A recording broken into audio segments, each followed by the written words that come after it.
En 1965, un chimiste américain publie un article qui va faire l'effet d'une bombe. Il y affirme que l'air, l'eau, la nourriture et le sang de chaque être humain vivant sur Terre sont contaminés par un métal toxique. Il désigne le coupable, l'industrie pétrolière et chimique la plus puissante des États-Unis. Cet homme s'appelle Clair Patterson. 10 ans plus tôt, il avait déjà résolu l'un des plus grands mystères de la science, l'âge exact de la Terre. Personne ne l'avait engagé pour ça. Personne ne l'avait engagé non plus pour combattre l'industrie du plomb. Il l'a fait quand même, et ça lui a coûté 20 ans de sa carrière. Voici comment un géochimiste discret a changé la composition chimique de la planète, 2 fois. Dans les années 1940, personne ne connaît l'âge de la Terre avec précision. On sait dater des roches individuelles grâce à la désintégration radioactive. L'uranium se transforme en plomb à un rythme fixe et connu. Mesurez le ratio uranium-plomb dans une roche, vous obtenez son âge. Le problème, la Terre a fondu, s'est brassée, s'est recyclée en surface pendant des milliards d'années. Aucune roche terrestre n'est assez ancienne ni assez stable pour donner l'âge de la planète elle-même. Patterson a une idée. Les météorites se sont formés en même temps que le Soleil et les planètes, à partir du même nuage de matière, et n'ont jamais été géologiquement perturbés depuis. Dater une météorite,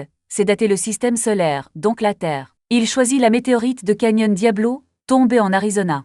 La méthode est simple sur le papier, mesurer précisément la quantité de plomb qu'elle contient et le ratio entre ces différents isotopes. En pratique, c'est un cauchemar. Et c'est là que commence la vraie histoire. Patterson mesure des quantités de plomb à l'échelle du milliardième de gramme. Or, partout où il travaille, ses résultats sont pollués par du plomb qui ne vient pas de la météorite. Il vient de l'air du labo, de la poussière sur les instruments, de la sueur de ses propres mains, de la peinture des murs, de l'essence des voitures qui passent dehors. Un chercheur ordinaire aurait ignoré le bruit de fond. Patterson, lui, se met en tête d'éliminer complètement la contamination, quitte à réinventer la manière de faire de la chimie. Il construit l'une des premières salles blanches ultra propres du monde scientifique. Air filtré, acide distillé, plusieurs fois, verri, nettoyé dans des conditions extrêmes. Protocole strict pour chaque geste. Ce travail lui prend 7 ans.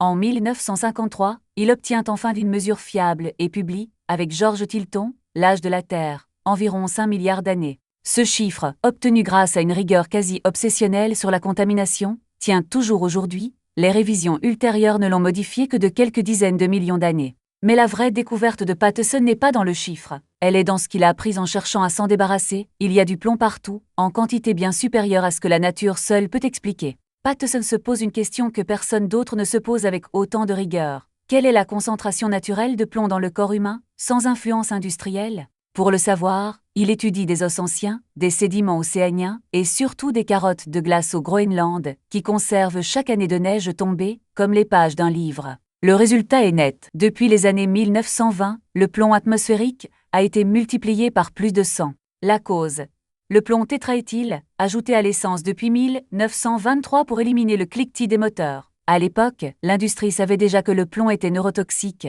on le savait depuis l'Antiquité, mais un toxicologue nommé Robert Koch, financé par l'industrie du plomb elle-même, avait construit la doctrine officielle. Il n'existerait pas de preuve que le plomb ajouté à l'essence présente un danger, tant qu'on ne l'a pas démontré, hors de tout doute.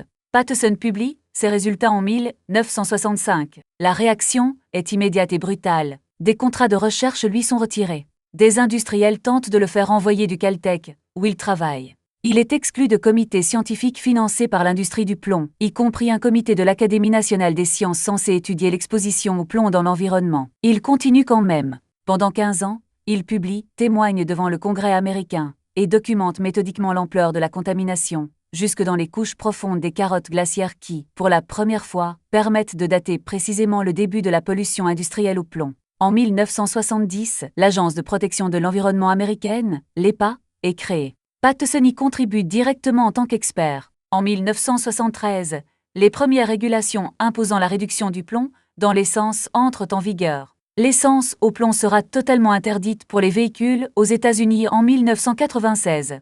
L'effet est mesurable et spectaculaire. Entre 1967 et 1980 seulement, le taux moyen de plomb dans le sang des Américains chute de plus de tiers. Des études ultérieures estimeront que cette baisse a évité des millions de cas de retard intellectuel chez les enfants et une hausse mesurable du QI moyen de la population. Clair Patterson meurt en 1995, un an avant l'interdiction totale de l'essence au plomb aux États-Unis. Il n'a jamais reçu de prix Nobel, la géochimie n'en attribue pas. Mais en 2020, La revue Nature le classe parmi les scientifiques ayant eu le plus grand impact sur la santé publique du XXe siècle, aux côtés de figures comme Fritz Abbé ou Alexander Fleming. Ce qui rend l'histoire de Patterson remarquable, ce n'est pas seulement ce qu'il a découvert, c'est la méthode.